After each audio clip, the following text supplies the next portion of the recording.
আমরা পানির জন্য ঘরে থাকতে পারি না, মাজা সমান পানি আছে ঘরের ভিতরেও, এখনো সম্পূর্ণ সব তলানো।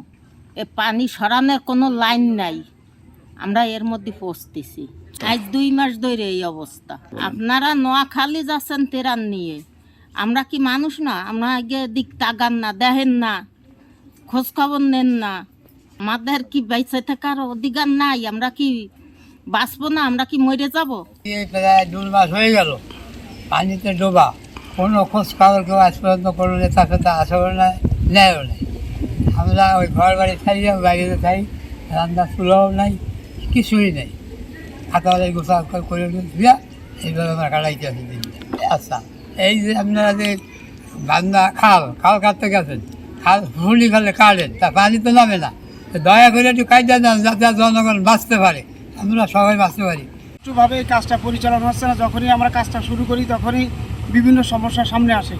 বিভিন্ন সমস্যা আসার কারণে আমরা কাজটায় ব্যাঘাত হচ্ছে, বন্ধ থাকতেছে। আমি নিজেও কয়েকবার চেয়ারম্যানের সাথে গাঙ্গে নদীতে নামেছি লোকজন নিয়ে, আজ পর্যন্ত এই কাজের সমাধান হয়নি। গত শনিবারে ডিসি সাহেব আসছিলেন, টিউনার স্যার ছিলেন, ডুমরি স্যার ছিলেন, ওনারা থাকেই বেকুন আমায় দিয়ে গেছে।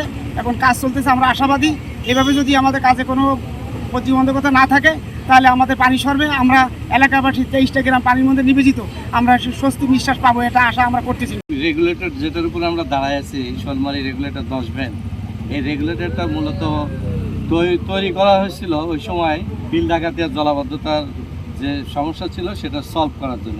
পানি এদিক দিয়ে নিষ্কাশন হয়ে কাজীবাসা হয়ে চলে যাবে সমুদ্রে। তো সেটা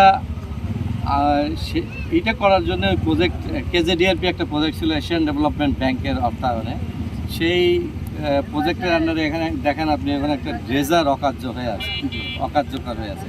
এবং প্রজেক্টটা করা হয়েছিল কিন্তু একটা স্টাডির ভিত্তিতে, এটা কিন্তু কারো খেয়াল খুশির মতো করে না। এই স্টাডি যারা করছিল তারা বলছিল যে এখানে যে পলি আসবে কাজীবাজার থেকে, সেই পলিটা ম্যানেজমেন্ট করতে হবে।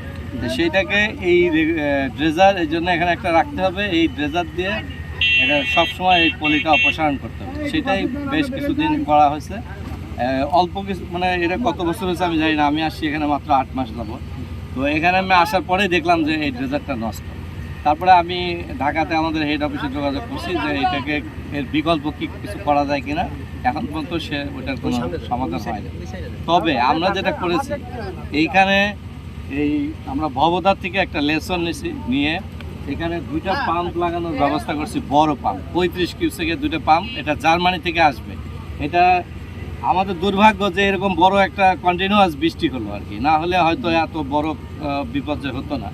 আর কারণ আমরা সারা বছরে কিন্তু আপনারা খেয়াল করছেন মেনটেন্যান্স করতেছি সামনের পলিটা, যাতে অন্তত ভিতরে বেশি হ্যাবক না হয়, পানিটা আমরা মোটামুটি একটা স্বস্তি দিতে পারি মানুষকে, পানিটা বের হয়ে যেতে পারে। সেই কাজ কিন্তু আমরা অব্যাহত রাখছি, এখনও আছে। আমি আজকেও নির্দেশ দিচ্ছি এখানে 2টা এমপেবিয়ান এক্সকাভেটর প্লাস একটা লং বুম রাখবে এবং ছোট ছোট যেগুলো আছে সবগুলো কাজ করবে, যাতে এই 300 মিটার চ্যানেল আমি পরিষ্কার করার জন্য যা করা লাগবে আমি সব করবো। এটা হচ্ছে আমার ইমিডিয়েট আর কি। আর লং টার্ম যেটা, আমার একটা ডিপিপি অলরেডি বানাইছি আমি, ওটা মিনিস্ট্রিতে যাচাই সভা হয়ে গেছে, আমরা এই সপ্তাহের মধ্যে এটা পাঠাই দিব।